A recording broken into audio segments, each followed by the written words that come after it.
Hello, everybody. This is Empowering Democracy. I'm your host, Joe Firestone. Our topics for tonight are war without battle limits, aid to Hezbollah, Hegemon's last war, and Israeli Albatross, question mark.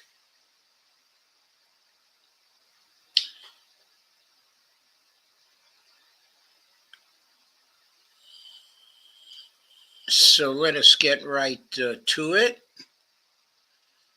I don't see any comments yet, but I do see some folks here. So I'm going to begin with the first of our topics.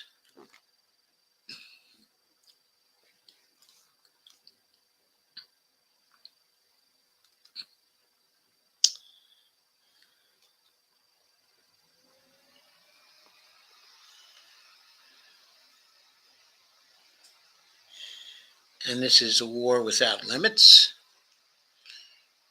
It's based on an article by Alistair Crook. Okay, from UN's review. Will Israel, quote, recklessly, unquote, seize the day? Quote again, have the doors to a war without limits been opened? Okay, Alistair published this on September 23rd.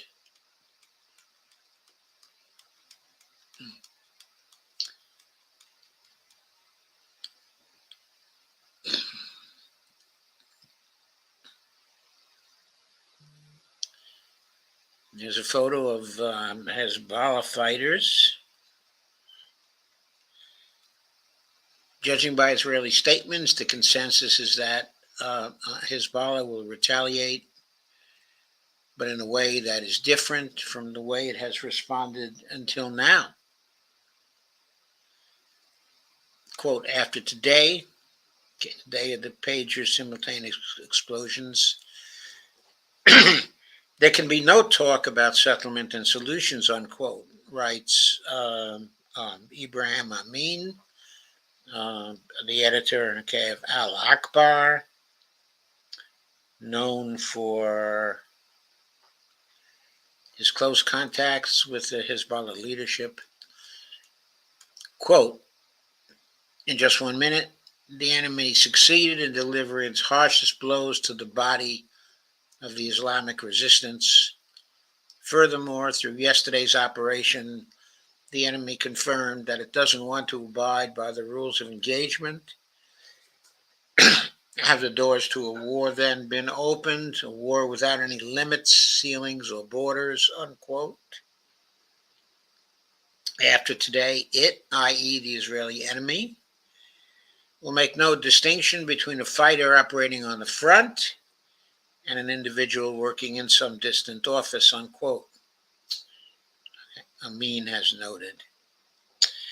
For the last year, both Israel and Hezbollah have avoided major escalation by observing unwritten rules of engagement or, quote, equations, unquote, between the parties, such as not targeting civilians. That is now over. In his first speech, since the devices blew up on Tuesday and Wednesday, Sayed Nasrallah,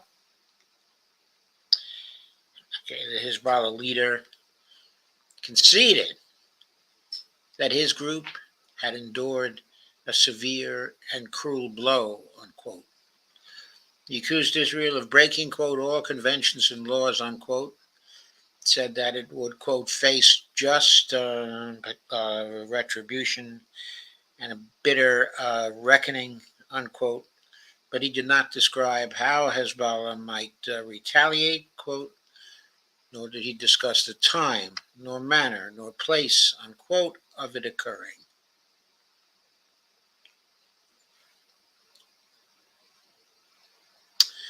Nasrallah warned, quote, the enemy declares as its official goal to return the settlers to the north. We accept the challenge. You will not be able to return to the north. In fact, we will displace more Israelis from their homes. We hope Israel enters Lebanon. We are waiting for their tanks day and night. We say, quote, welcome, unquote. There is some point to this remark. From the outset, Hezbollah was configured more for a all-out war with Israel than a limited tit-for-tat calibrated war, which never played best to Hezbollah's strengths. Clearly, a new phase of war has begun, and to underline this point, Israel began one of its heaviest strikes. I think that should say Hezbollah began one of its heaviest strikes on Israel after Nasrallah's speech on Thursday night. U.S. Secretary of Defense Lloyd Austin reportedly informed leaders of Congress that evening about his fear of an imminent Israeli offensive into Lebanon. Nasrallah's assessment of coming war is fully shared by at least some senior Israeli military commanders, albeit by no means all. Several profess the belief that war with Hezbollah could extend into a regional war and lead to the collapse of Israel.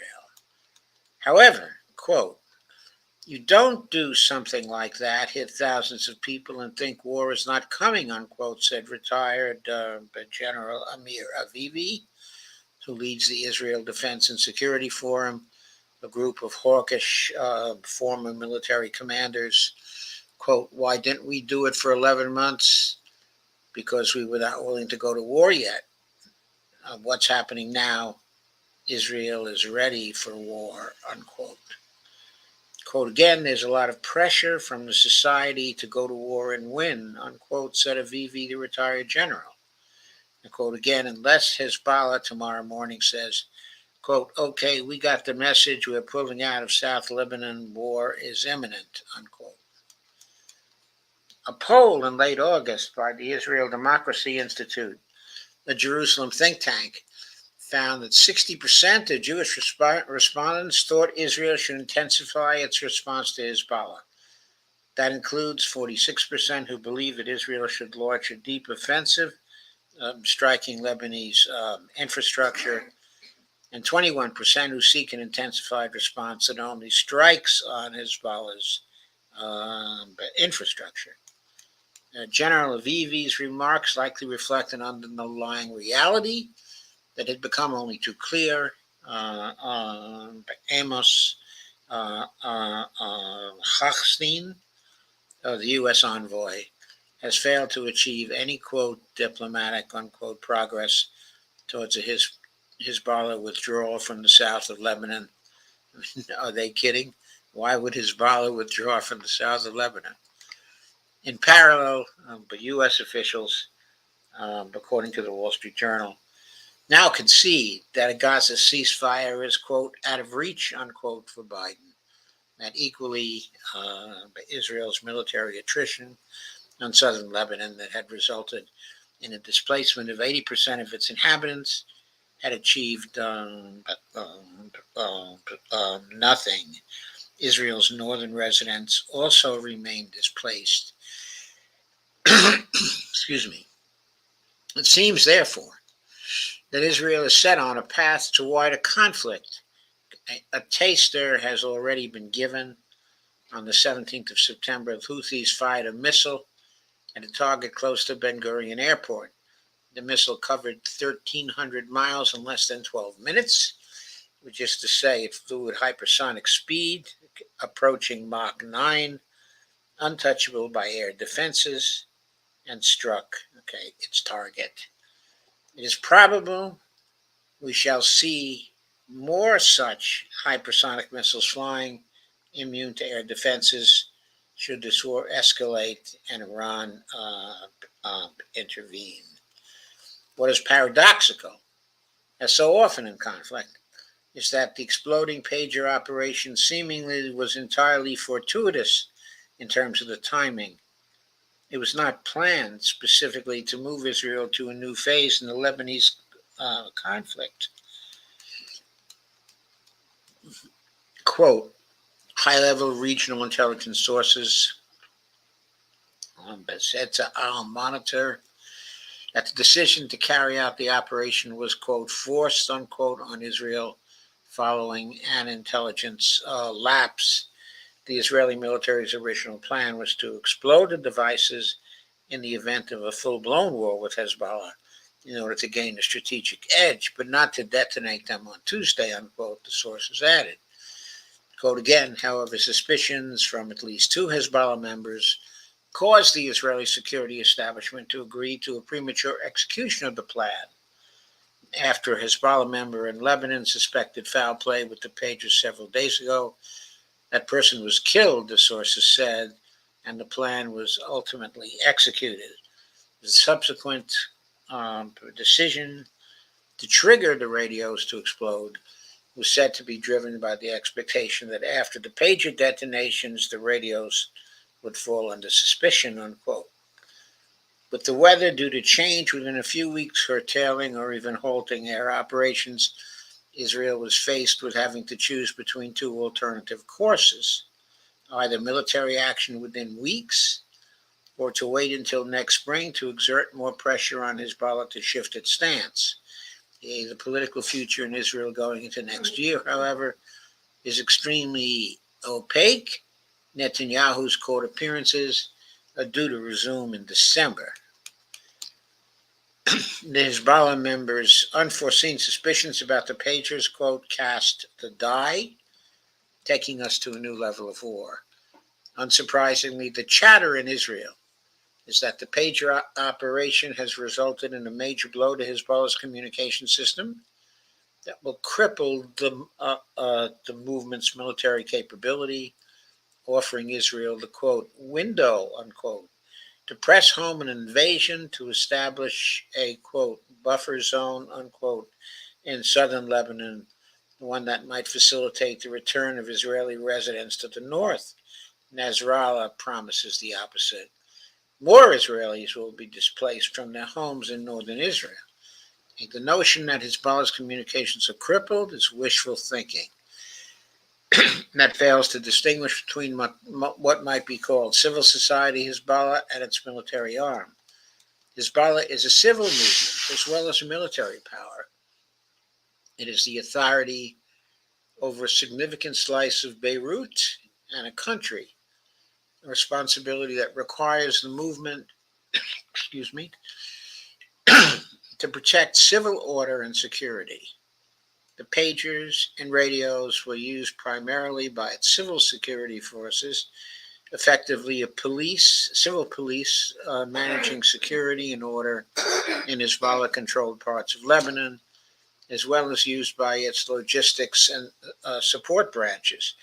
Since these personnel are not combat forces, they were not seen to require truly secure communications. Even after the 2006 war, Hezbollah ended all cell phone and landline communications in favor of their own dedicated optic cable system and hand courier messaging for the military cadres.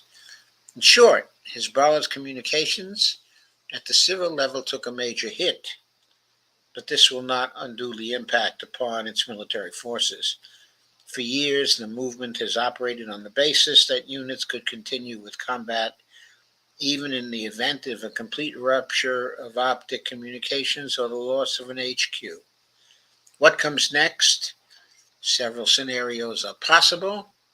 The key is that Netanyahu is now back in, quote, his comfort zone, unquote. Talk about hostages has subsided, and the plans for the stealth, calibrated expulsion of the Palestinian population are unfolding under the supervision of ministers Ben-Gvir, Smotrich, and others on the right. Defense Minister Gallant has even declared a military, quote, victory, unquote, in Gaza. And seems that Gallant, too, has bowed to the inevitable, but Netanyahu, it would seem, has got his way, bypassing Gallant and senior IDF officers' objections to escalation versus Hezbollah without having to sack the popular Gallant as defense minister and without having to take in the troublesome Gideon Saar into his government. Defense Minister Gallant, IDF Chief Halevi, and other IDF officials all issued statements on Wednesday evening, which appear to suggest a full-on war with Hezbollah was brewing, hours after the wave of explosions of communications devices across Lebanon. From Netanyahu's perspective, the U.S., however grudgingly, is committed to supporting Israel in this war, and in a wider war should Iran enter the fray. The U.S. hints its support is not open-ended, but Netanyahu probably counts on its engagement, inexorably ratcheting up as events unfold, pulling the U.S. further in. The Israel-supporting power structures would never countenance any abandonment of an Israel in danger in any case. Judging by the statements out of Israel, the consensus is that Hezbollah will retaliate, but in a way that is different from the way it has responded until now. Will it make do with a limited response? That is unclear. But anything it does do could lead to an exchange of blows that in turn will precipitate a wider war. Senior officials in the IDF and in other parts of the security establishment warn openly against, quote, reckless steps being planned by their government in the north, unquote. On the one hand, these steps carry a very tangible danger of flaring up a general state of war, not only on the border with Lebanon, but in the entire region. And on the other hand, they do not promise a solution that will allow the residents of the north to return to their homes or that the Gaza hostages will ever be released. And that's it. This piece originally appeared in the Strategic Culture Foundation. And there's a video in which there's similar views that are expressed, by Alistair Crook. That's a Judging Freedom podcast, which appeared yesterday morning. I won't play the podcast since the views are essentially what I've already read here. But I recommend the podcast. It's very excellent exchange between Judge Napolitano and Alistair Crook. Okay. So to go over the main point again, the suggestion is that because of the forces attendant upon the ladder of escalation, this is likely to escalate into a war, without any limits. The first move in that war, the use of the pagers itself, suggested we were looking at a war without limits in West Asia. So we are, in this way, crossing, the Rubicon. So let us move to the second of our topics.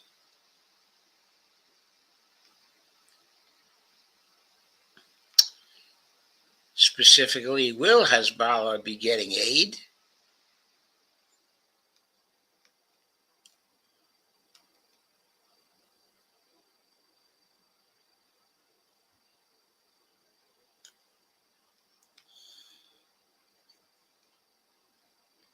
Before I go on to that, I guess I'll take some initial comments.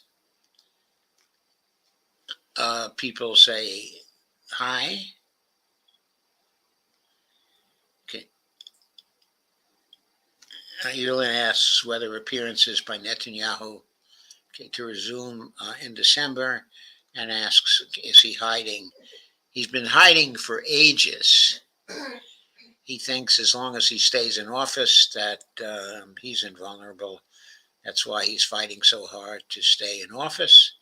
But evidently the court appearances are going to start anyway in December. I did not realize that. It was a surprise to me. Steve Wolfman says, Doc, Sabby did a show on getting money out of politics, but didn't call it Bedump the Corruption. I'm sure I'll come across that show, but how did she propose to get money out of politics? That's the question, Steve. I mean, everybody wants to get money out of politics, but the question is, how do you do it without actually passing legislation? In other words, the beauty of the dump the corruption solution is you get money out of politics through the actions of people when they vote.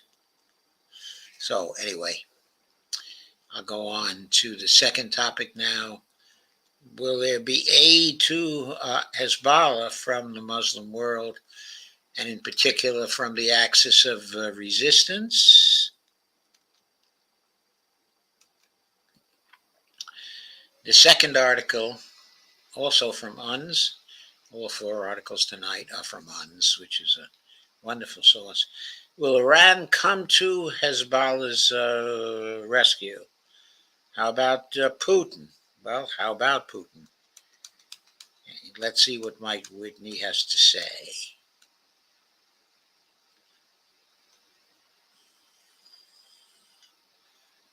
Here are pictures of his Hezbollah people who've been killed. A whole bunch of Hezbollah leaders. Hezbollah has had its worst week in its 4 decades-long history. 2 days of cyber attacks, pagers, and walkie-talkies killed at least 37 people, while sending thousands more to the hospital. The explosions were followed by a massive bombing campaign of southern Lebanon, which included a direct hit on a building in South Beirut, where the top leaders in Hezbollah's elite unit, the Radwan force, were located. There were no survivors. So in a matter of a few days, Hezbollah has seen its command structure severely degraded, its communications network eviscerated, and many of its most important leaders killed or wounded. Hezbollah's leader, Hassan Nasrallah, acknowledged that the Israeli attack was a, quote, a major blow, unquote, but that may be a gross understatement. The fact is, the militia has suffered an unprecedented catastrophe that has severely undermined its military capability. Without reliable communications and competent leadership, it will be nearly impossible for Hezbollah to fend off an Israeli offensive. And Rami Abdal tweeted, quote, there is no difference between Hezbollah and Lebanon, but Lebanon will be annihilated. It will cease to exist. This is from Israel's Minister of Education. And the situation is dire, and Israel knows it. They smell blood in the water. Unverified reports from Israeli army radio say, quote, Netanyahu calls for an emergency meeting in an hour. A number of ministers and security officials have been invited to attend the security discussion. Israel is preparing for an immediate escalation. I have to laugh at that because what exactly were the pager attacks except an immediate escalation? The report may or may not be true, says Mike Whitney, but it makes sense that Israel would attempt to launch an offensive in order to probe Hezbollah's ability to respond.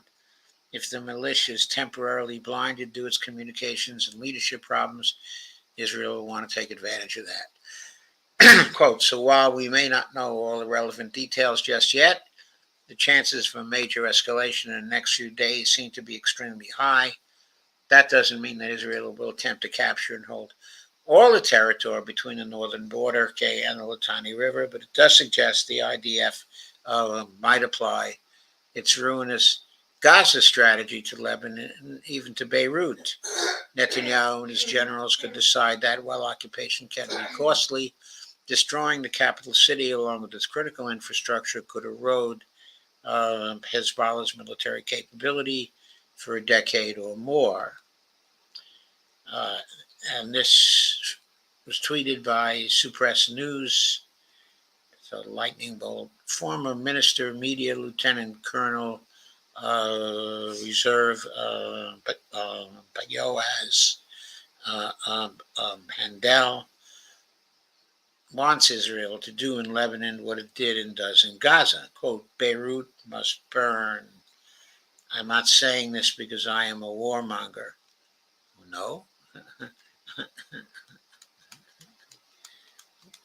She's not a warmonger. With Hezbollah out of the way, Israel would be free to return to its ethnic cleansing project in Gaza and the West without the threat of interference. More importantly, Israel will have eliminated Iran's most powerful proxy in the region, causing a dramatic shift in the balance of power. Toppling Hezbollah is a crucial stepping stone towards regional hegemony, Israel's ultimate strategic objective.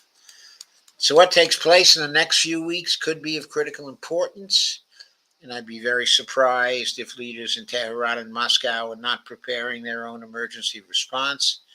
If Iran does not do something to support Hezbollah in its hour of need, it will never be a trusted ally again, and everyone will know that the, quote, axis of resistance, unquote, was a meaningless slogan. How Iran might respond is anyone's guess. It could be anything from the provision of state-of-the-art hypersonic missiles to the closing of the Strait of Hormuz. But whatever choice they make, it should be done quickly. If Hezbollah is as hobbled as some analysts suggest, time is of the essence, and that the same message should be delivered to Moscow, which has been Israel's biggest critic at the Security Council. Naturally, Putin is not going to provide offensive weapons to Hezbollah, but with guarantees that Russian weaponry and missiles would only be used in defense of Lebanon, a deal might be possible. In any event, Putin put his neck on the line in Syria to prevent another gruesome scenario like Iraq. We can only hope he will do the same for Lebanon. No one wants to see the Gazification of Lebanon. No one outside of Tel Aviv. That is, well, since this article was written, which was on September 22nd, it's now the 24th. We have seen retaliation by Hezbollah, and we're just seeing continuing retaliation, and the retaliation is in an escalatory form. It is no longer tit for tat. It is now settled down to firing a large number of rockets a day, at Israel. It has the look of Israel, of Hezbollah probing Israel in order to decide how many Hezbollah rockets have to be fired per day to penetrate the Iron Dome and the other Israeli defenses. They have a myriad of defenses. In April, the Iranians showed that it was possible to penetrate all the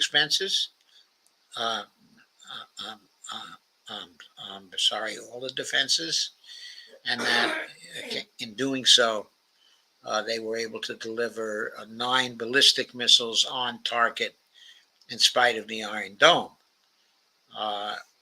Hezbollah here is doing its own experiments to see how many rockets it has to deliver in a single attack in order to breach the Iron Dome. The new attacks have been on bases in northern Israel, on military targets, but also some have been on Haifa.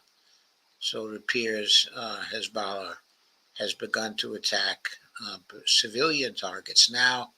That will be an aspect of its escalation. Based on the attacks that have taken place in retaliation so far, it does not look like the capability of Hezbollah to hurt Israel has been crippled by the major blow of the pagers. They may have been but devastating for the leadership but the armed force, in Hezbollah, is constructed in such a way that there are new leaders who are ready to step in when the old leaders are killed. And it may be that in the retaliation that has occurred so far, we have been seeing that this is quite true, that already new leaders have taken hold. Already serious attacks are being made, on Israel, heavier than what was the case before. But it remains to be seen whether that will continue. It remains to be seen what's enough to penetrate the Iron Dome.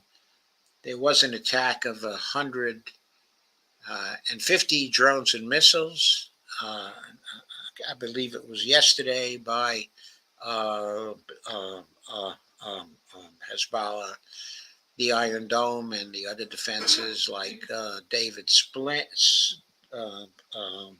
Sling, the Arrow 1 and Arrow 2, and the Iron Dome was successful in knocking down most of the 150 rockets and missiles that were sent. But there was some that got through, and they were damaging to Israel. There were fires. Israel sustained, a major blow itself from the first attacks. But one has to recognize that those 150 flying objects that were present in the first of the retaliations are a very, very small percentage of what Hezbollah is able to deliver. It is said that they have between 160,000 rockets, missiles, and drones to 200,000 rockets, missiles, and drones. Obviously, 150 rockets, missiles, and drones are just a probe, at the Israeli defenses. I suggest the next probe will probably be in the area of 350 to 500 missiles. And if that doesn't produce really major results, then it is possible for Hezbollah to start sending over flying objects in the thousands. So we will see what happens now.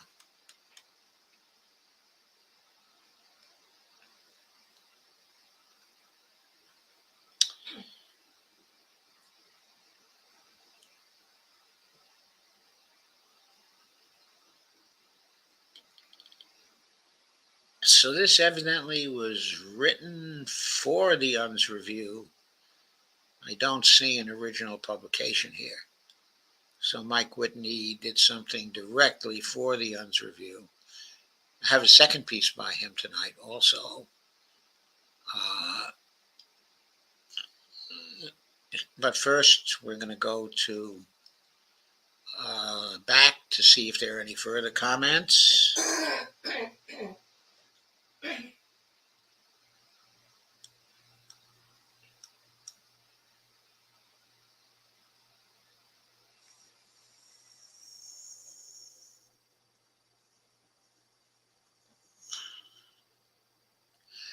Lana says, hi Lana, I haven't watched Sabi by herself for a while. Then Lana says, Sabi did a show with Brianna Joy Gray a few weeks back that was very good. But did she do that on Dumping the Corruption, Lana? And Lana said, sorry, my type got sent before I was done typing. Steve Wolfbrand said maybe they got new pages. I doubt that. I don't think they're using pages for the military to communicate with each other. I think they're using an optic network that we're not able to penetrate. Or I should say that the Israelis are not able to penetrate. Lana says, Dr. Joe, your opinion if Israel drags us into another skirmish in the Middle East or not. The fact that we are even having this conversation pisses me off. You're asking for my opinion about what specifically if Israel drags us into another skirmish, because we're already dragged in. We sent in naval forces to support them and troops, okay, to support them as well. There are now troops there to support them. I don't know what the function of the troops will be. It's going to be interesting to see. Supposedly, the Defense Department has told the IDF that we will not back Israel, okay, in any offensive moves. We will only use our armed forces in order to defend them against attacks from Hezbollah. But we will not engage in offensive attacks ourselves. If we stick, okay, with that, then I think Hezbollah is going to cut the IDF to pieces. That is my opinion of what's going to happen. I don't think their military capacity has been seriously impaired by the pager attacks. I think they're ready to deliver crippling blows with their drone, rocket, and missile power. Evelyn asks, but does he appear in public? I suppose he avoids appearing in public as much as he can, because I think he thinks it's dangerous to his health to appear in public. So Lotta says, okay, they already have us involved. Ugh. Oh, yeah, they have us involved, but we're trying to maintain the fine line between defending them, and aiding their attacks on Hezbollah. And it is a fine line. Lana says Sabi and BJG were discussing Kamala's platform proposals. Yes, her platform proposals are too little, of course, and that is why the race is still so tight. If she had come out, and if she still comes out for a federal job guarantee, and they campaign on that, then watch for Trump to really begin to drop like a stone, okay, in the polls. She needs to come out with proposals that would wake up, okay, the economy all across the United States, especially in the rural areas. She needs to cut into the rural areas where Trump is strong, and a federal job guarantee at an average living wage of $25 an hour, cost adjusted across all the regions of the United States. That would be a proposition that I don't think people in the rural areas would be able to resist. I think they would be deserting Trump wholesale if she and Waltz were campaigning on that. Okay. So Israel is barking up the wrong tree, it seems. Well, the tree Israel is barking up is not Hezbollah. Okay, it's the United States. They're deliberately putting themselves in danger of being destroyed by Hezbollah because they're betting that we will not be able to resist coming in on their side. And they believe if they come in on their side, if we come in on their side, that they will win. I believe if we come in on their side, both they and we will lose. Because I don't think we can win a war against Iran in West Asia. If this escalates to the point where the Russians are engaged in the war at some level, the Chinese are engaged in the war at some level, the Iranians are engaged in the war at some level, and all the rest of the axis of resistance is firing missiles at Israel, then Israel will be destroyed whether the United States defends it, okay, or not.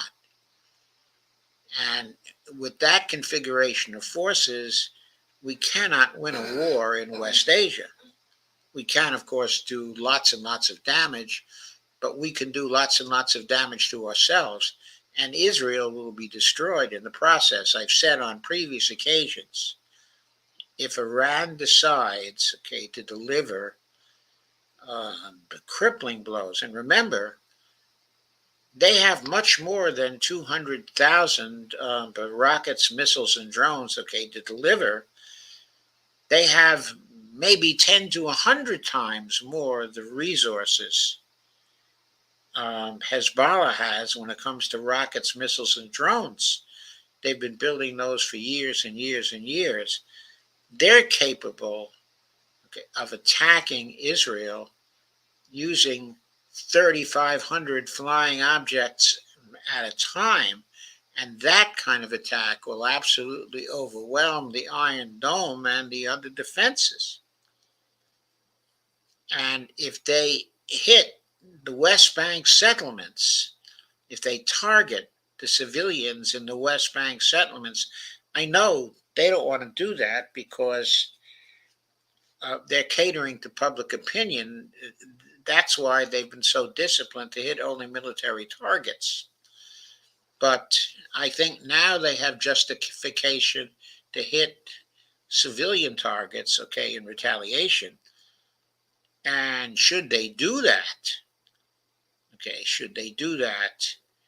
I think they can drive the settlers out of the West Bank.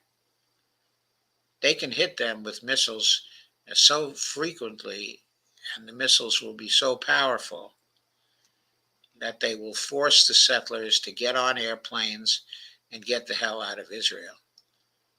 And what this will do is change the political configuration inside of Israel. Without the settler votes, the government of Israel, as it's presently constituted, would be destroyed. And much of Israel would be destroyed also. So Israel would sue for peace at that point. And this would end. Well, I'm not sure that this would exactly be the consequences of such an attack on the settlements, in the West Bank. But also, it's not, simply one attack. There can be 3,500 objects a day falling on those particular settlements.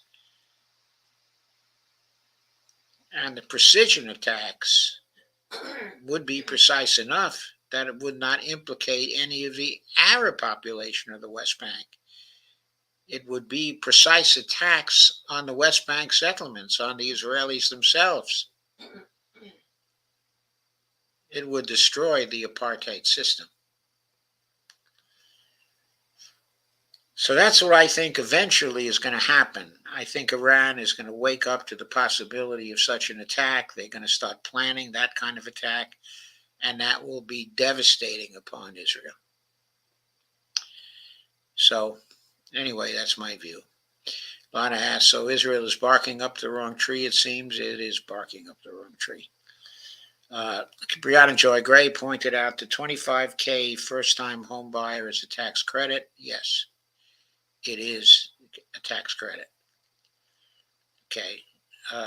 Which if people can afford homes in the first place, that $25,000 tax credit is the same as money for those people. So someone would have to have the dollars already fail. Well, when you think about that, though, people who have the money to buy a home are going to be able to make immediate use of the tax credit, in the first year. So I don't think it's a fail there. Where I think it's a fail is it's a fail because, well, I think it's a fail because it isn't done in cash. Yeah, it would be better if it were done in cash. But it's also a fail because it's not enough. I think it's got to be $50,000, given the price of housing these days. Steve Wolfbrand said some people are already voting. Yes, early voting has started here. I have not gone to early vote yet myself. We'll probably go tomorrow or Thursday. Lana says we can vote here in Minnesota. 10 options for president, which includes a write-in. I'm sure Jill is going to be on the ballot here.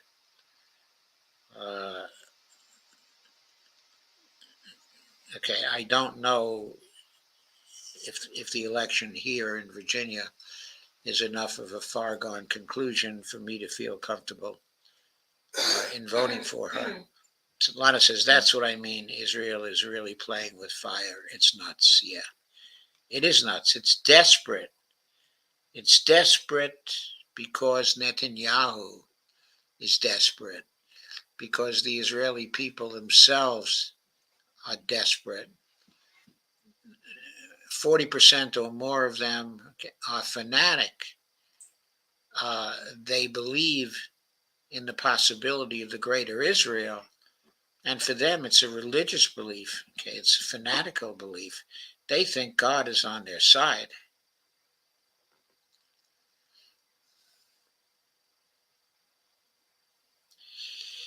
This says, yeah, Iran, just say no. Lana, 10 options, that's a lot. It would be better to just have parameters to give people the funds at closing. Yes, it would be better. Steve, yeah, was surprised. All the people we talk about are on my ballot, plus a few more. That's great, Lana. Okay, on to the next piece.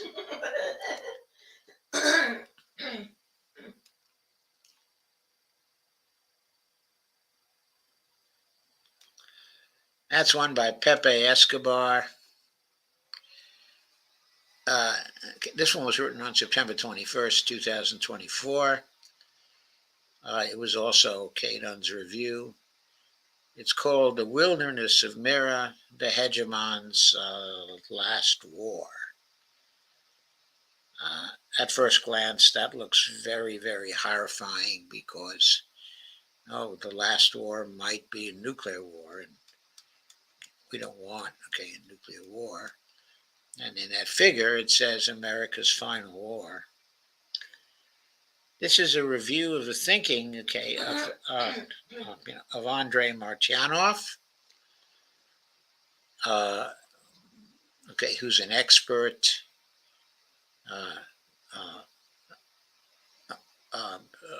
He's an expert, on Russian weapons, on Russian strategy,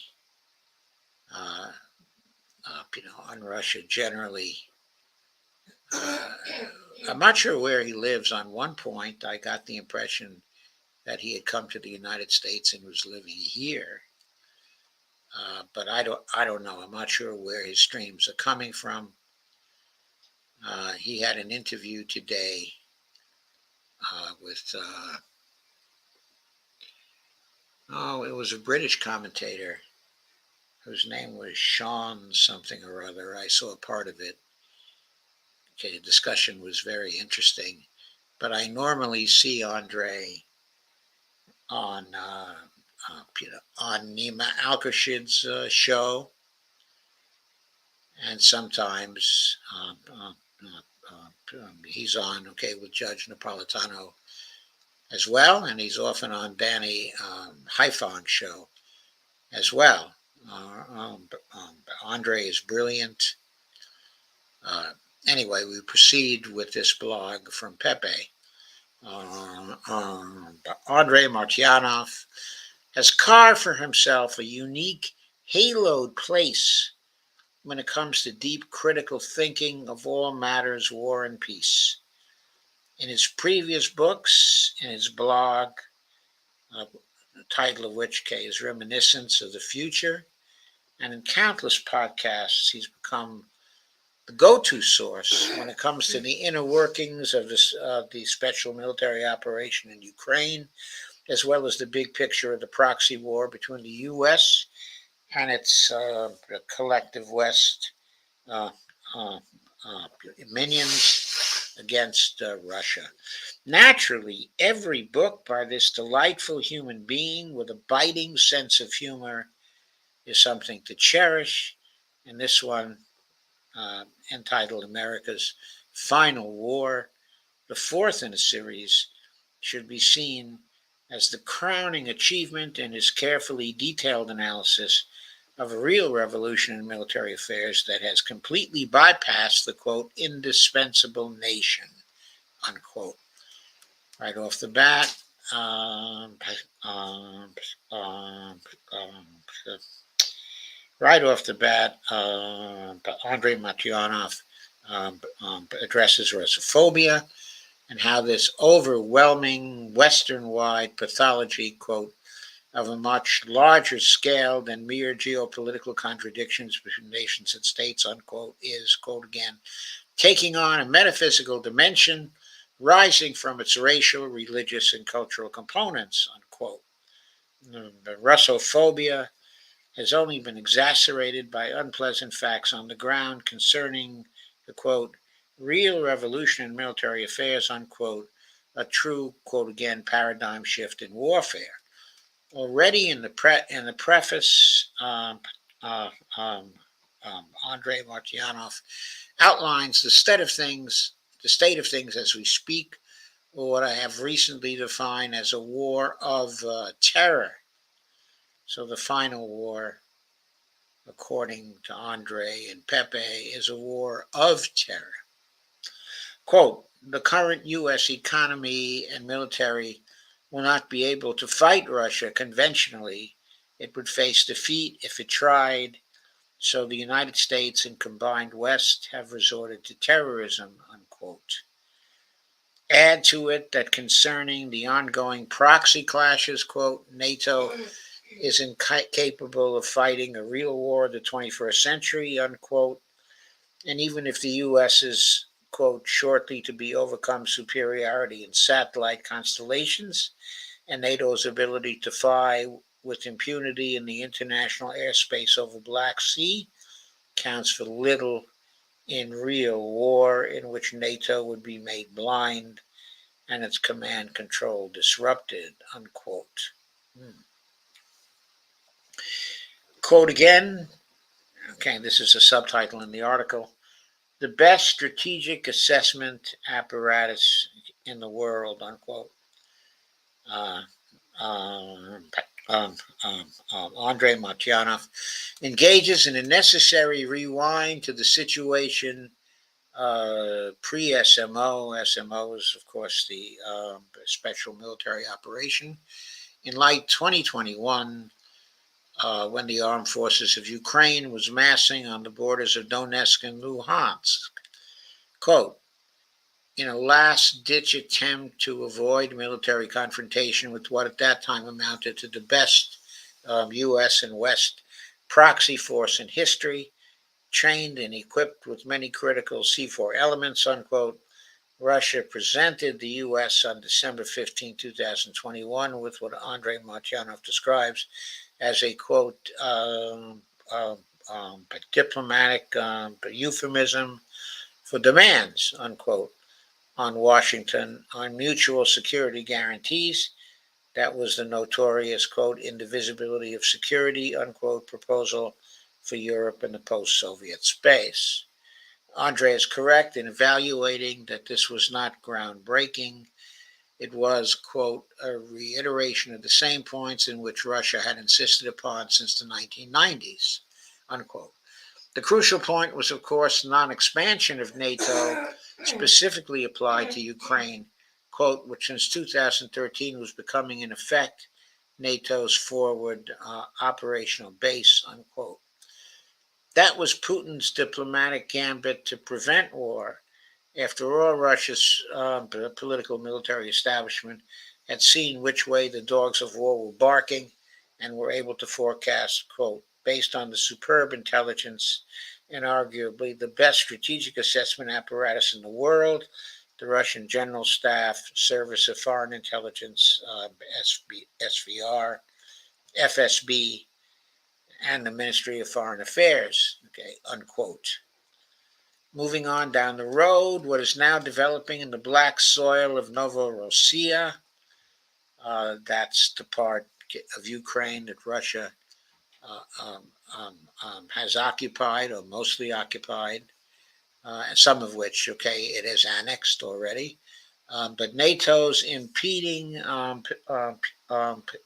humiliation could not have possibly be understood as, quote, the captains of the combined West, unquote, are essentially uber incompetent.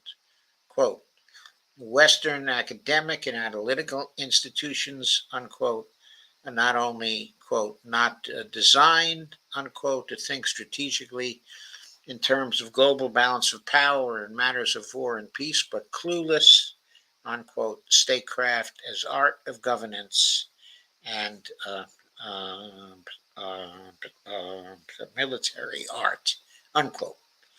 Russia, in contrast, applied creative governance that, quote, manifested itself as an art, unquote, not least through, quote, forecasting and forestalling, unquote, NATO's moves, quote, but especially so in the military and economic preparation, unquote, for the clash, quote, including through the process of constant adaptation to changing external and internal conditions, quote, that's called a military art counterpart to the geoeconomic intuition by Deng Xiaoping of, quote, crossing the river while feeling the stones, unquote. Andrei Martyanov characterizes the proxy war in Ukraine as stupid stand spectacular, quote, considering a mediocre at best, at worst non-existent military engineering background of the most influential actors in Biden's administration.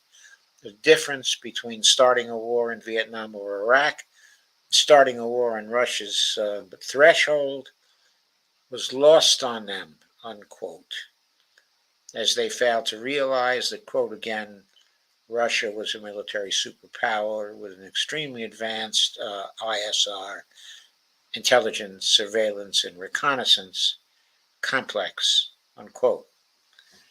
Andre correctly dates the dramatic descent, quote unquote, of the U.S., quote, from the pedestal of self-proclaimed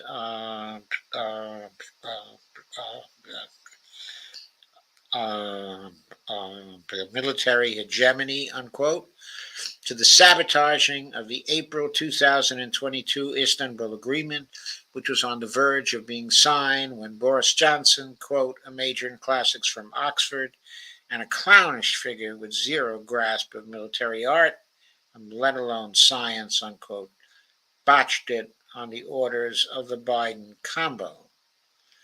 Going hypersonic. A highlight of the book is when Andrei Martyanov registers the American bewilderment when it comes to high supersonic missiles. So is the KH-32, and especially the hypersonic Mach 10, Mr. Kinjal, as he had been warning for years in his books and blogs that hypersonic Russia, quote, would render any NATO's air defenses useless in any serious conflict, unquote. Cue, for instance, to 2018, when he outlined that, quote, Kinjal's astonishing range of 2,000 kilometers makes the carriers of such a missile, the MiG-31K and the Tu-22 M3M aircraft, invulnerable to the only defense a U.S. carrier battle group, a main pillar of U.S. naval power, can mount, unquote. As the SMO developed, quote, Russia dramatically ramped up production across the whole spectrum of its missile arsenal, unquote, from the RS-28 Sarmat, which carries the strategic hypersonic, avant-garde, to, quote again, tactical operational Iskanders, P-800 Onyx, ONIKS, that is, hypersonic 3M-22 Zircons, 3M-14M ship and submarine cruise missiles, and, of course, Mr. Kinjal himself. For NATO's ISR complex, things could get only worse because the Kinjal is now carried by Su-34 fighter bombers, quote, which makes the work of identifying which ones are Kinjal carriers very difficult and leaves no time for warning. A crucial theme in the book is the relationship between the hegemon and war. Quote, the United States is not just an expeditionary military, it is also an imperial military which fights imperial wars of conquest and doesn't address the concept of defense of a mother or fatherland in its strategic and operational documents, unquote. The conclusion is stark. Quote, thus it cannot fight a real conventional combined war of scale against a peer or better than peer opponent who fights in defense of their own country, unquote. Implicit in this concise explanation of the U.S.-NATO debacle in Novorossiya is the disproportionate power of the U.S. Industrial military complex. Quote, the U.S. military doesn't fight in defense of America. It fights for empirical conquests only. Russian soldiers fight in defense of their homeland, unquote. U.S. conventional military supremacy, a bluff. Andrei Martyanov once again details how a real revolution in military affairs is already taking place, from the facts on the sea, like the ominous Poseidon submarine, code capable to not only devastate shores, but hunt down any carrier battle group with impunity, unquote, to the immense gap in, quote, capacity of tools of destruction, unquote, between Russia and NATO, complete with, quote, the operational concepts that gave birth to these weapon systems. On the inescapable face-off between Russia and the combined West, led by the United States, Andrei Martyanov hits the heart of the matter. It is already global and, quote, spreads into all domains from the world ocean to space and encompasses not just the military, but also related economic, financial, and industrial capacities, unquote. And that crucially was the initial operating framework of the special military operation. Yet now it's all evolving into a toxic mix of counter-terror operation and hot war, potentially more lethal than Cold War 2.0. This point in the book, Andrei goes for the kill, asserting that as facts developed, quote, the much propagandized U.S. conventional military supremacy is nothing but a bluff, unquote. The hegemon cannot, quote, fight a peer or better than peer opponent and win such a fight, unquote. Apart from an absolute freak out among the Brzezinski epigones, one can imagine the desperation among the handful of neocons equipped to understand at least a simple mathematical equation. The only auspicious angle in all this turmoil is the apparent unwillingness by the war party in the U.S. to, quote, enter into open confrontation with Russia. Yet what remains is as ghastly as a hot war, the hybrid war of terror, as illustrated by the green light for Kyiv to indiscriminately attack civilians inside of the Russian Federation.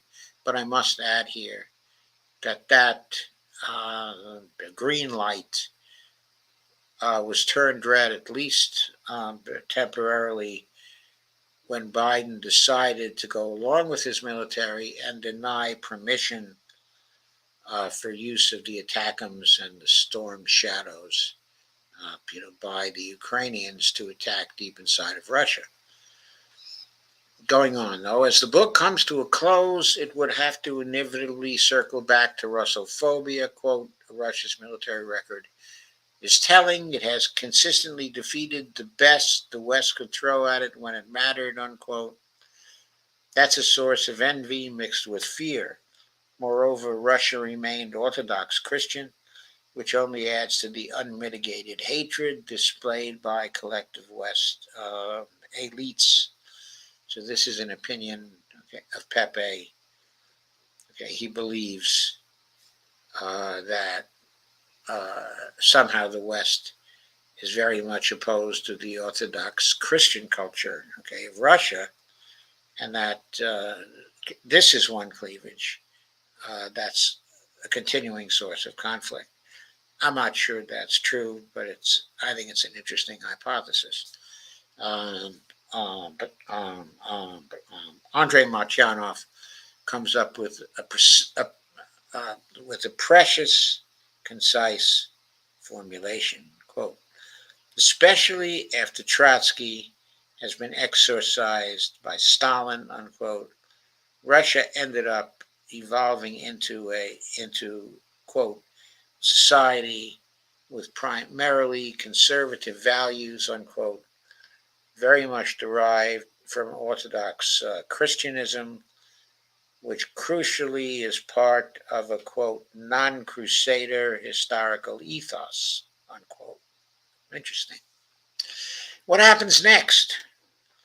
Russophobia simply won't get erased from the Anglo-American, quote, elite, unquote, worldview.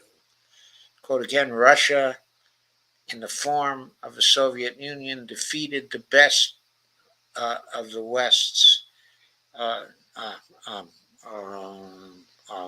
military force in history. That, of course, was the Nazi armies.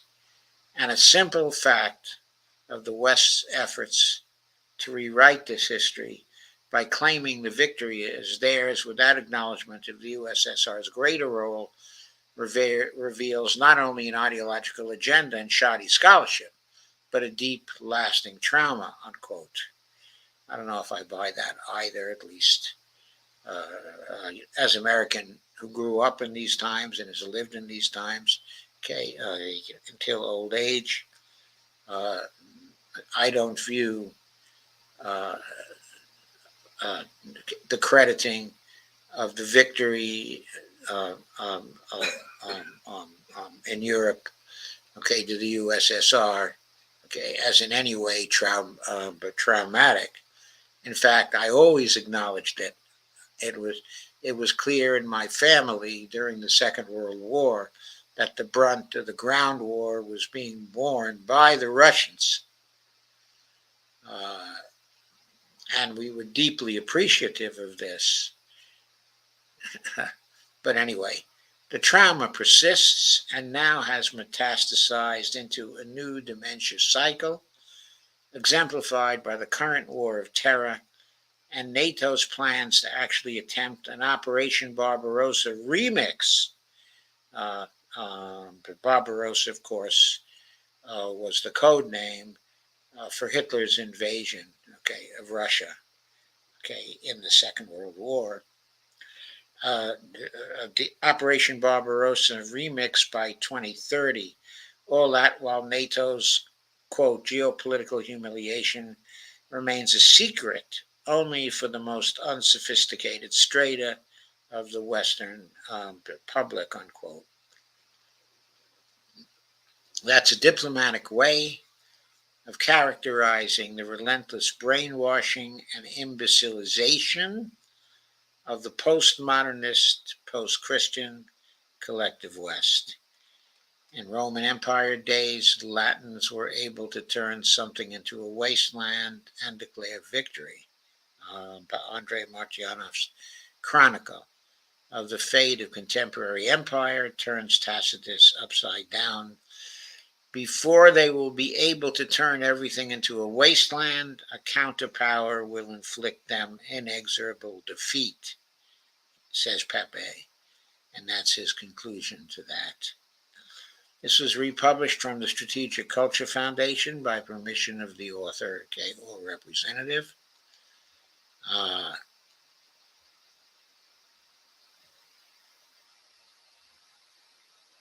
Okay, I think that's just a very interesting picture that has been painted here by Pepe and by Andre.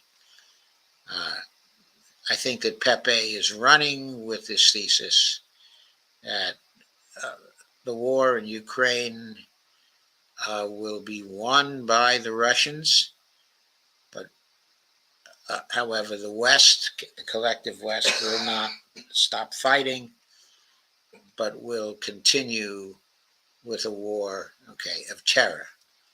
So, in other words, the proposition is that the armed forces of Ukraine will be defeated. Okay, the regime will be overturned. A Russian peace will be imposed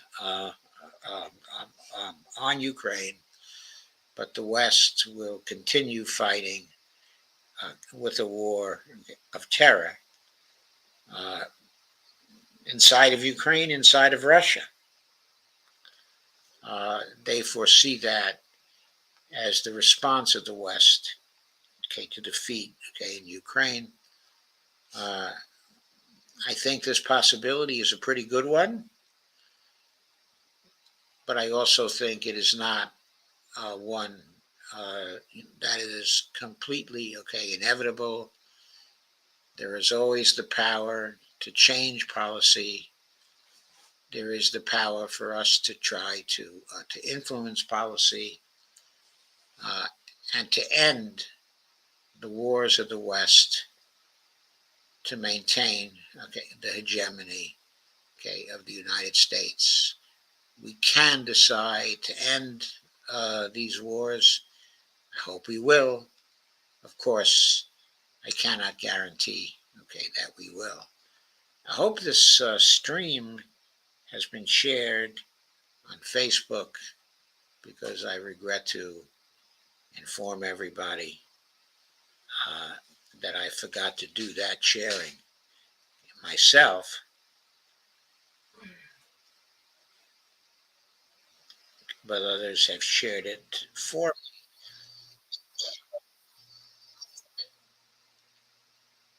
So I'll share it now, but I don't know if I will add anything to Facebook attendance by sharing. It remains to be seen. So let us continue with commentary here.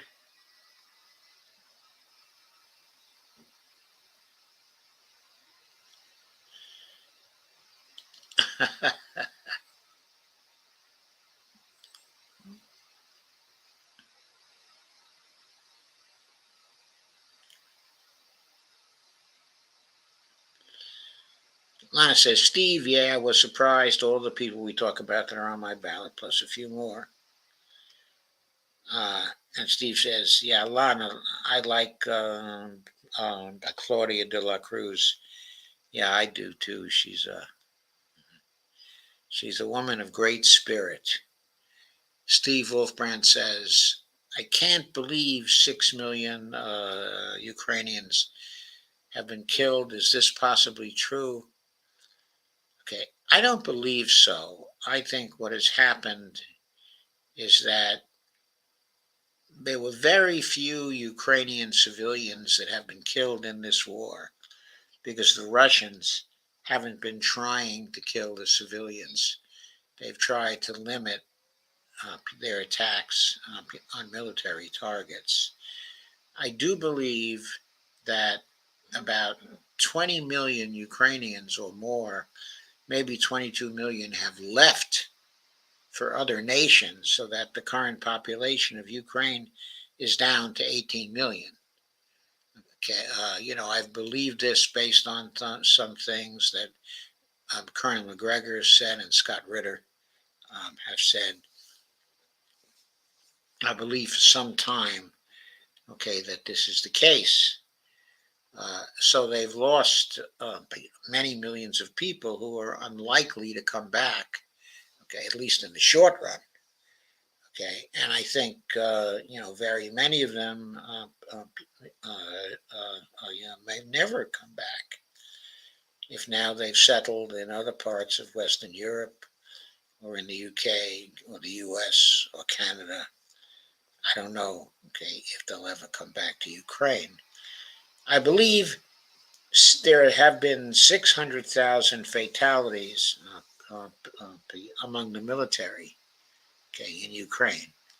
So that's the figure that I am focusing on. I think the civilian casualties have been relatively small thus far because bombings by the Russians have not focused on the civilians, okay, in Ukraine. I would be surprised if much more than 100,000 of Ukraine's civilians were killed, certainly nothing like 6 million. I don't know where that estimate comes from. I've never seen it. Evelina says armed neutrality is a better option as the best defense for the American people.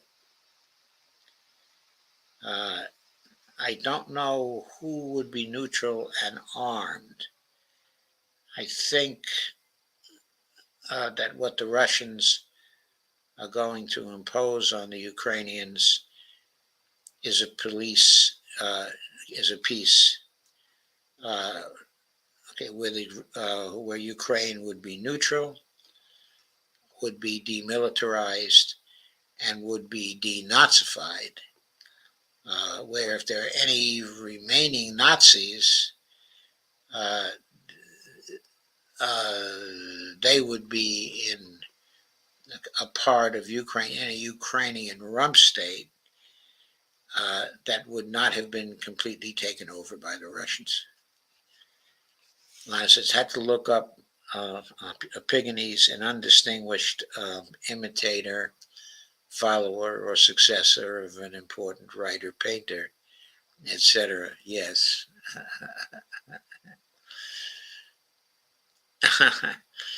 Lana says, Steve, not sure if all this will come through.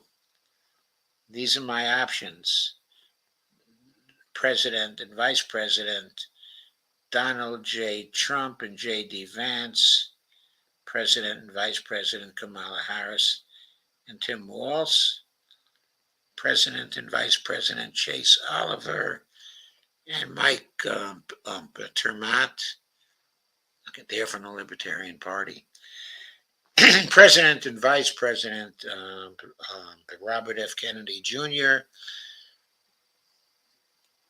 and also Vice President there is Nicole Shanahan, of course. Evelina Pont, not ironically, it would also mean the world, okay, to the rest. Yes, it would. Lana says President and Vice President Jill Stein and Samson Paddenu, Green Party U.S. President. That's interesting because, of course, on a national level, a vice presidential candidate is, I believe his first name is Bruce. His last name is Ware. He's a professor in the California state system and a very fiery person, a very well-educated, very fiery, and very charismatic, I think. Lana Dell says President and Vice President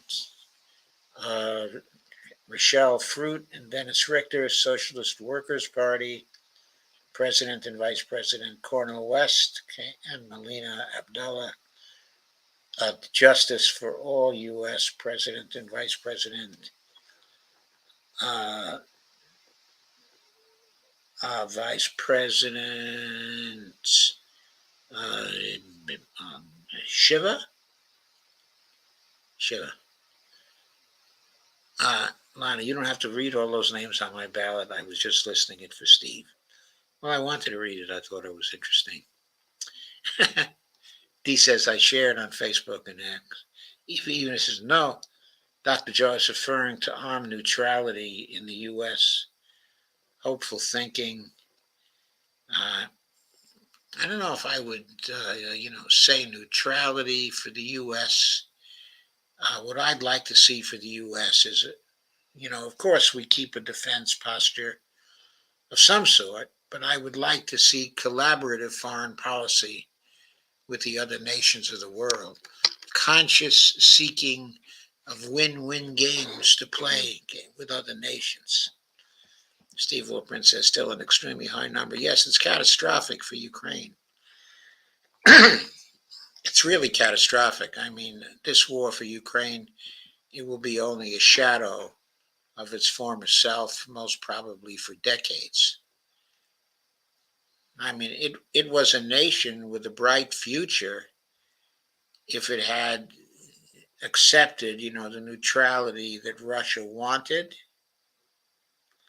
and just concentrated, on its own development. I think Russia would have loved that, would have encouraged it. I think they would have become a part of BRICS, and that all systems would have been go for growth for them.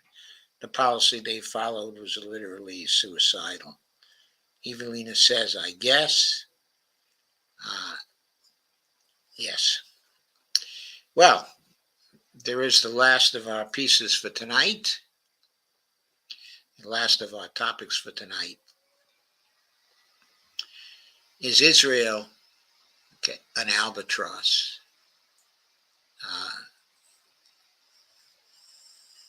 In other words, is in relation to U.S. foreign policy, is Israel an albatross? And the topic was suggested by a piece from Mike Whitney, second piece, from Mike Whitney, which I thought was an important one. He did this one on September 23rd. How Israel torpedoed Washington's global strategy. And I believe this one was originally published in Sheer Post, if I'm not mistaken. No, it doesn't say Sheer Post here. So this probably was written then directly for the Unz Review as well. He also writes over at Sheer Post. So, how Israel torpedoed Washington's global strategy is the topic of this piece. Israel is neither a friend nor ally of the United States. Israel looks out for Israel 100% of the time and really doesn't care what happens to anyone else. Americans have been brainwashed into believing that Israel is, quote, our pit bull in the Middle East, unquote, which keeps the natives in line.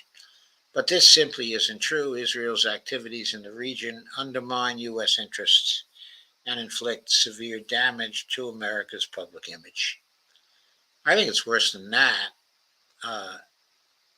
Because of the close alliance with Israel and our continued support of them, we have brought some of the Israeli measures for controlling the Palestinian population home to this country in the form of Israeli training of our police forces here.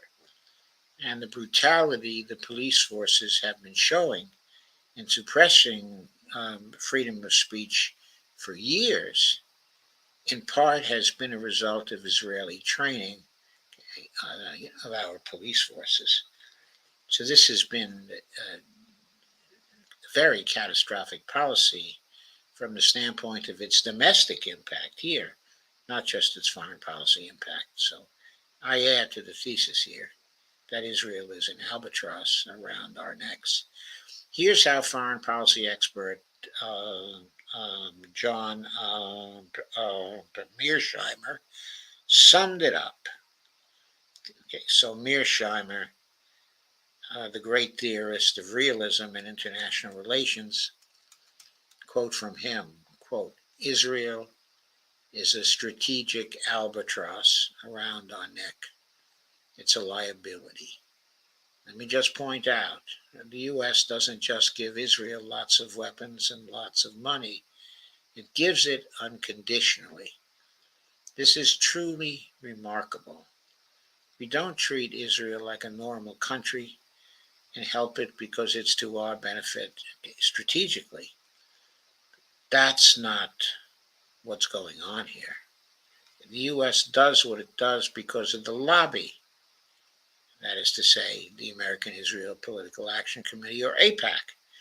The United States has a political system that's set up in ways that allow interest groups to have great influence. Well, the Israel lobby is one of the most, if not the most, powerful lobby in the United States. And the lobby goes to enormous lengths to make sure that American foreign policy supports Israel unconditionally. And it is wildly successful. It is truly impressive at how good the lobby is at getting U.S. foreign policymakers to support Israel hook, line, and sinker. This was from PAL Media at PAL Bint. PAL Media, what is that? That must be John Mearsheimer's Twitter account. I'll have to check that out. At PAL Bint. We don't blame Israel for figuring out how to rig the system so it works to their own advantage. After all, the United States operates the same way in nations around the world via its media, its NGOs and its intelligence agents. So it would be hypocritical for us to criticize Israel for behaving the same way that we do. But that doesn't change the fact that Israel is a strategic liability. In fact, it just underscores the point. Consider, for example, the recent developments with a key strategic initiative that you might not have even heard about, upon which America's future competitiveness depends. If we take time to understand how critical this initiative is to America's global power and prosperity, and at the same time notice how cavalierly Israel has destroyed any prospect of the initiative succeeding, we can get some idea of the callous disregard Israel has for American interests. What are we talking about?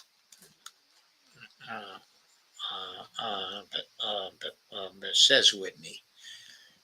On the 10th of September 2023, representatives from India, United Arab Emirates, Saudi Arabia, France, Germany, Italy, Jordan, the EU, and the United States signed a memorandum of understanding, which committed their countries to a groundbreaking plan that would link production facilities in Asia with markets across the Middle East and Europe. The plan was called the India, Middle East, Europe Economic Corridor, or IMEC. We've covered that here on a number of occasions through the Pepe Escobar blog. And it was concocted as an alternative to China's expansive Belt and Road Initiative, which has emerged as the gold standard of cross-continent infrastructure projects. The BRI includes more than 125 countries and reaches 65% of the world's population. It is by far the biggest infrastructure and investment project in history, and it is vastly lowering shipping costs, boosting productivity, and enhancing prosperity. The IMEC is Washington's attempt to create an alternate system of trade that duplicates many of the BRI's features and which, according to the experts, will enhance America's ability to compete with China in the new century. In other words, Washington is counting on the IMEC to preserve America's preeminent place in the global order and to assist the U.S. in its broader ambition to economically contain China. Does that sound important? You bet it does. Check out this excerpt from A Time of Israel. U.S. President Joe Biden and his allies on Saturday announced plans to build a rail and shipping corridor linking India with the Middle East and Europe, an ambitious project aimed at fostering economic growth and political cooperation. Quote, "This is a big deal," unquote, said Biden. Quote again, "This is really a really big deal," unquote. The corridor would help to boost trade, transport, energy resources, and improve digital connectivity. It would include India, Saudi Arabia, the United Arab Emirates, Jordan, Israel, and the EU, said Jake Sullivan, Biden's national security advisor.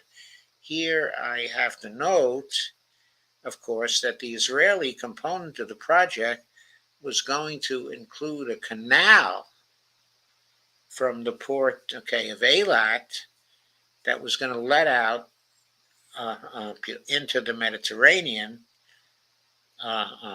in the north of Israel. Of course, Israel wanted it to let out in what is now the north of Gaza, but I'm not sure that's going to come to fruition. But anyway, the idea of this canal, the Ben Gurion Canal, I guess it was going to be called, was going to be a rival to the Suez Canal, which would not make, I think, the Egyptians very happy, but still, it was being planned. As Sullivan said, quote, "We think the project itself is bold and transformative, but the vision behind the project is equally bold and transformative, and we will see it replicated in other parts of the world as well," unquote, Sullivan said.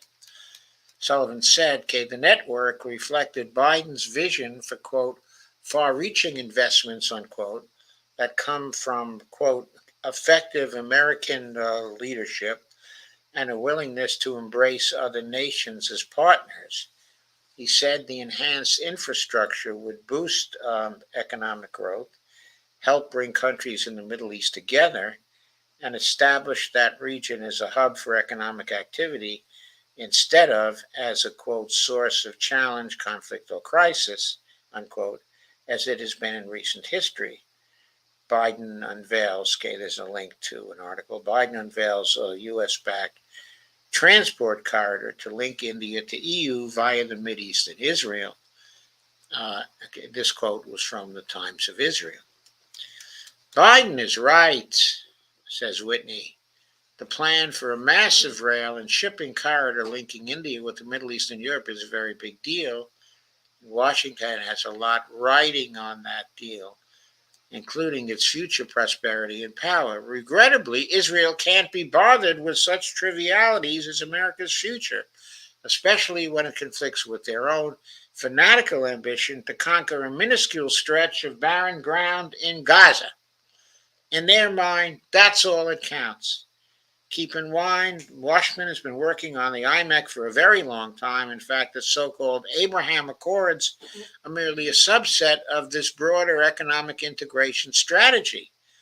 The Accords were aimed at normalizing relations between Israel and its Arab neighbors so that traditional rivals would all agree to work collaboratively on the same integration project. But of course, Israel's 11-month-long rampage in Gaza has obliterated any hope of Arab leaders working with Israel regardless of pressure from the United States. Just last week, Saudi Arabia, which is a key node in the IMEC, announced that it was, quote, "calling it quits," unquote, and would suspend all efforts to establish diplomatic relations with Israel.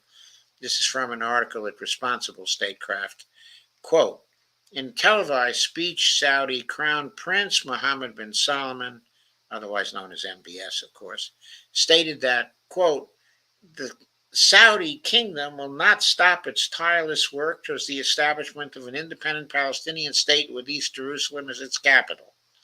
We affirm that the kingdom will not establish diplomatic relations with Israel without that," unquote. With this statement, the Crown Prince appeared to dash the Biden administration's lingering hopes of achieving a landmark normalization deal between Israel and Saudi Arabia, which would have also given Riyadh a U.S. defense agreement as well as a pledge to assist in the establishment of a civilian nuclear program. Although the Biden administration had previously signaled that they might be willing to move forward with the U.S.-Saudi defense agreement, even in the absence of normalization with Israel, MBS announcement appears to finally kill the possibility of the so-called grand bargain, quote unquote, the presidential advisors Brett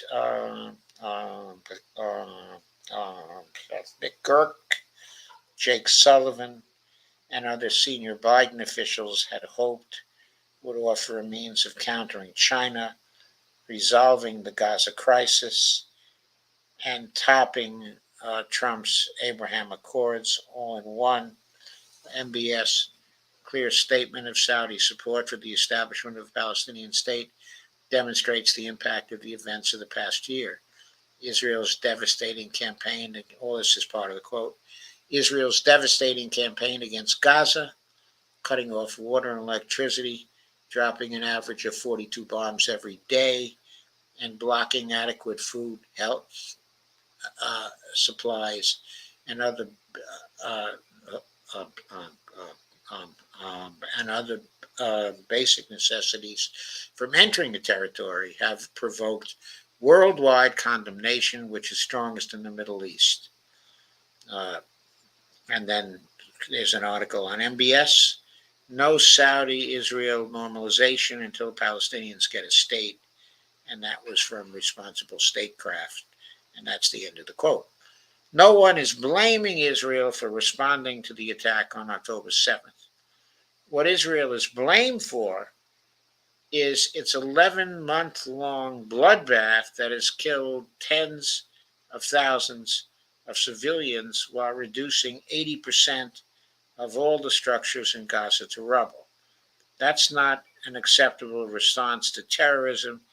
That is genocide.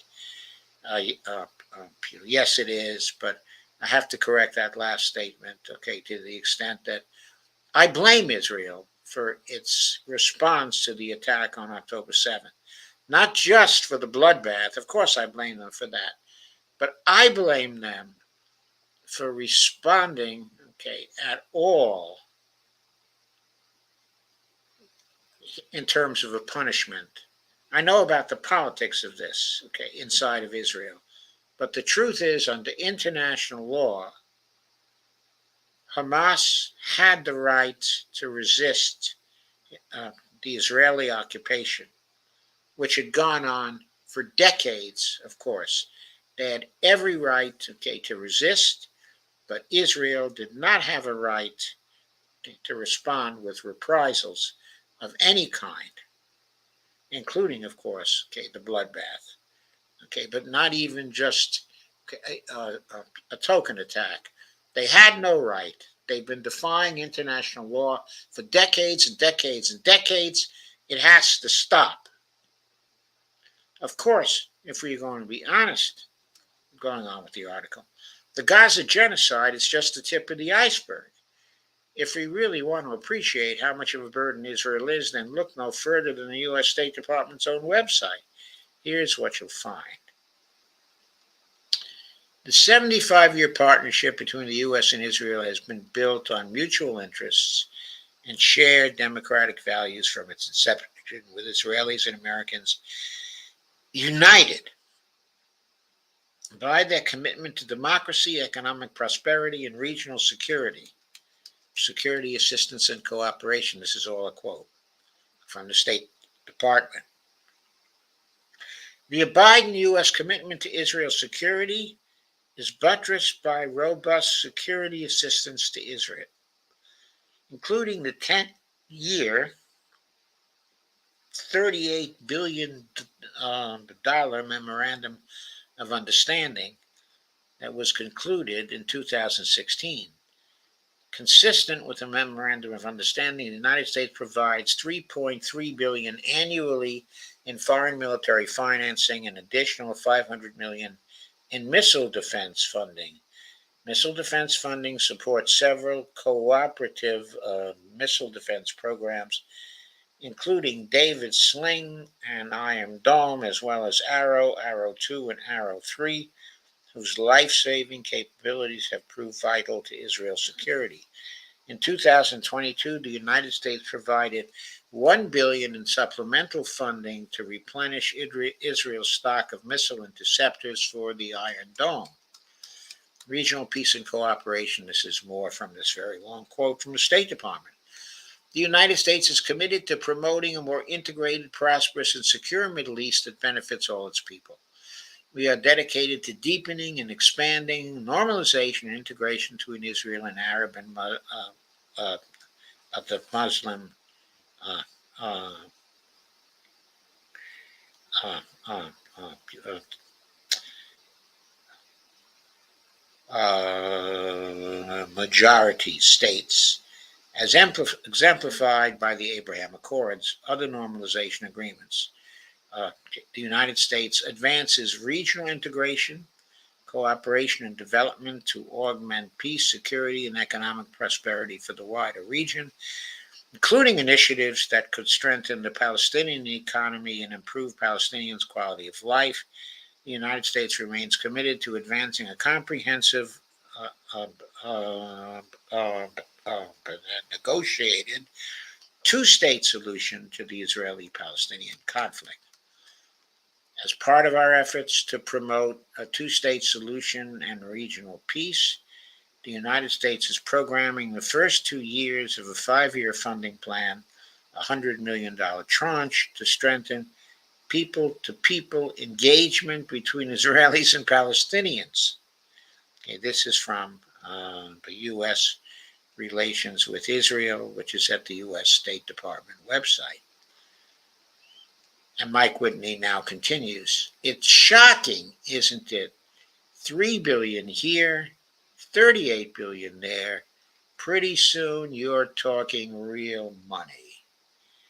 And you might notice that all the money is funneled in one direction, from Washington to Tel Aviv.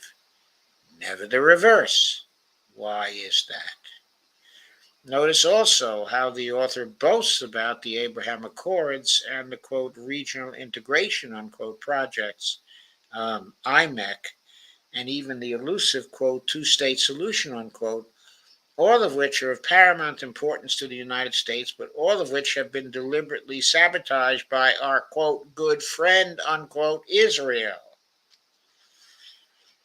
I don't know how any objective-minded person can review the facts and not draw the same conclusion as Mearsheimer, that Israel is a strategic liability and an albatross.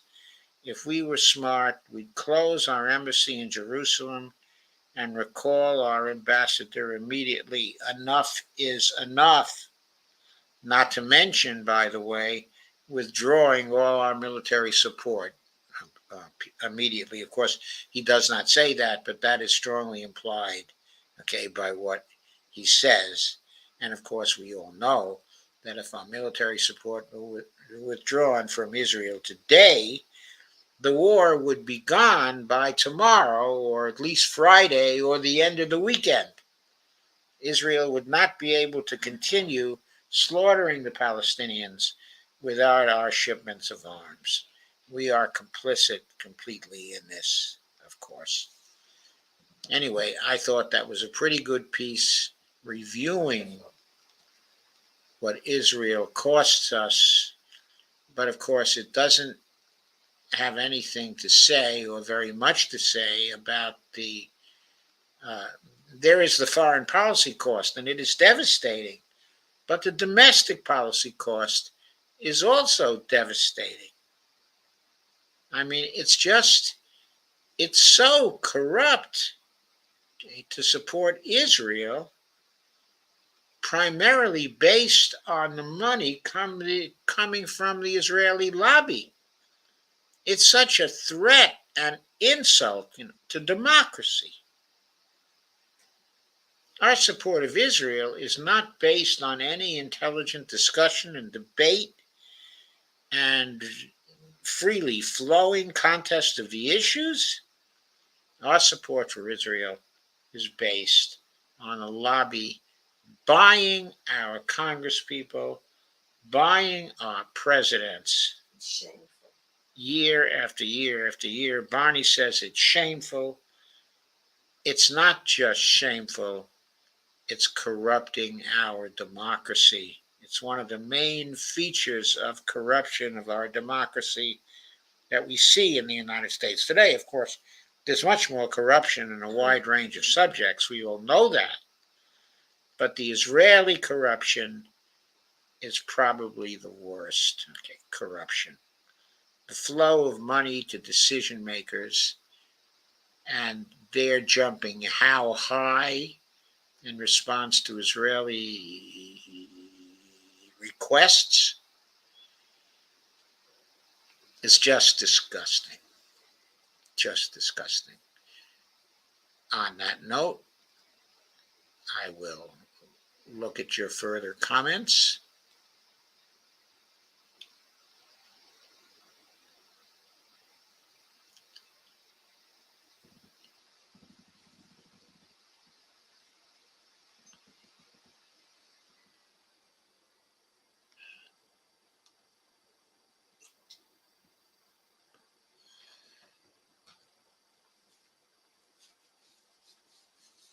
And Lana says, yes, Israel is an albatross.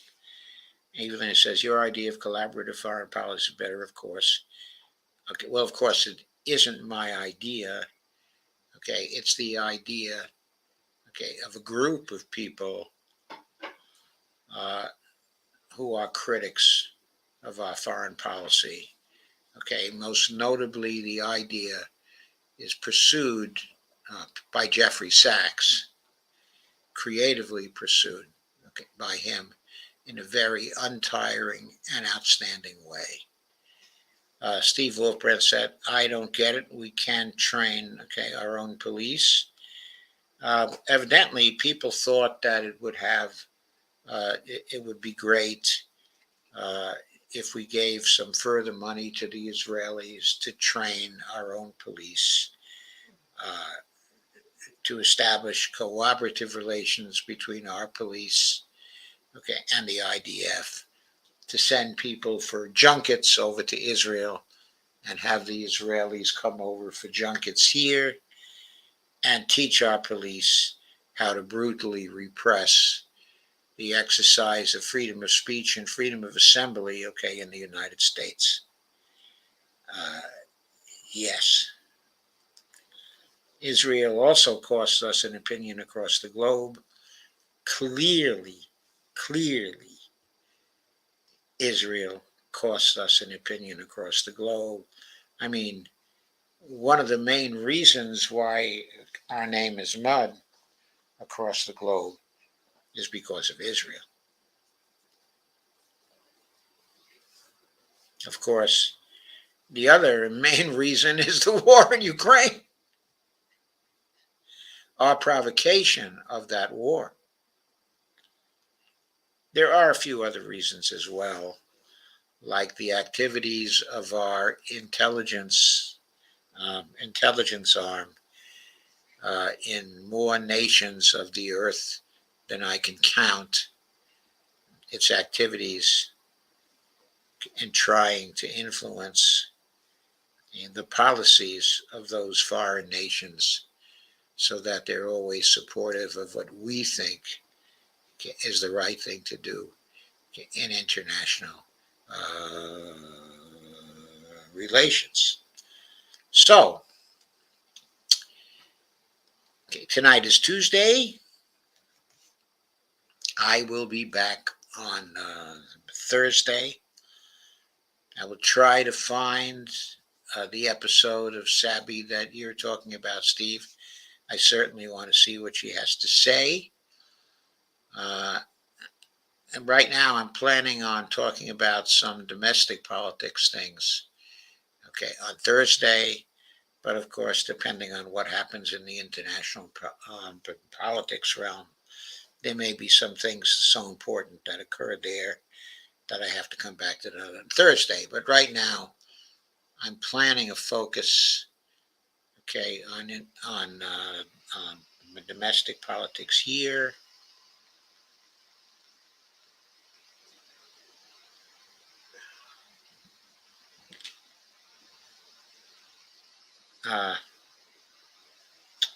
For example, 7 corporations undermining democracy. I'll talk about the Mike Johnson spending bill. And I'm also going to be talking about the impact of Zionism on American Jews, and a very strange impact and an unacceptable impact that it's having, on American Jews. And I'm sure I'll talk about some other subjects too, which I have not yet, decided to talk about. So that's what will probably be going on Thursday. Of course, I'll be back on Saturday also, but I don't yet have any plans for Saturday. Lonadell says some people still think Ukraine is justified, and Israel, the propaganda brainwashing continues. It does. Many more people, I think, believe that Israel is justified, as opposed to the Ukraine war. I think a lot of people are tired, of the Ukraine war.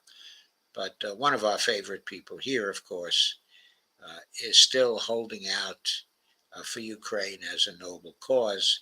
He's not here tonight, but I will not mention his name. And Lana says Mike Johnson is getting skewered, same as the last speaker. Yeah, I know it's hard to keep. It's hard to be in the same party with the MAGA people. Now Mike Johnson himself is kind of a MAGA person. But he's more, uh, uh, an evangelical Christian, even than a MAGA person.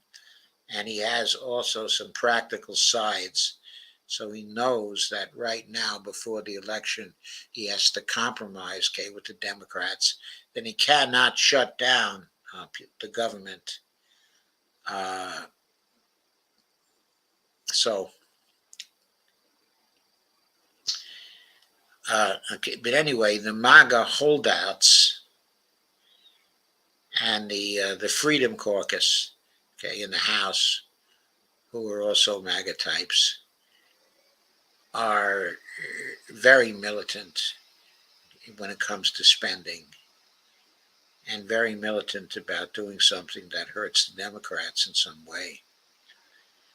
And they're determined to be irresponsible when it comes to budgets. They're determined to shut down the government.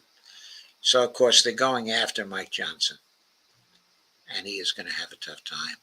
So Dee says good night all. Steve says good night everybody.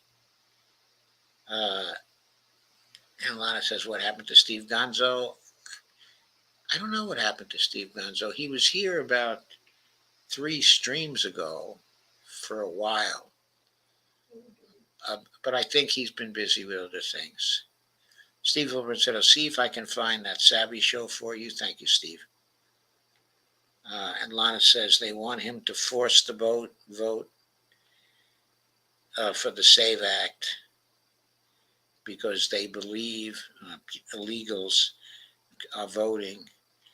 I think there have been some investigations of that, and the verdict is that there's no proof, illegals are voting because it's too dangerous for them to vote.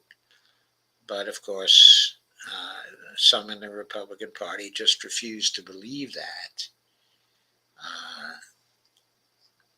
Of course, they also believe if the illegals are voting, that they're all voting for Democrats. And I'm not sure that's true because Hispanics, of course, have been going over to the Republicans in some states, including Texas. So,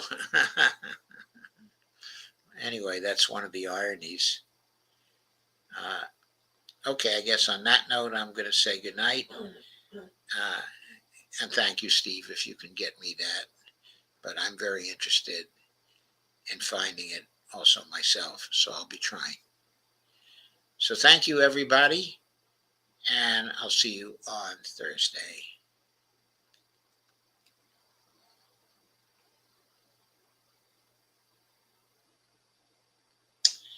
Lana says one of the MNTers suggested that the Republicans have promised the illegals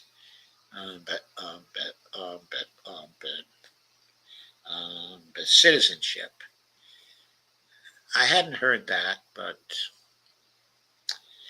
that's interesting. I don't like to call them, the illegals, I'm afraid. I like to call them the undocumented, because they're lacking documents. But anyway, good night, and once again, thanks everybody for coming.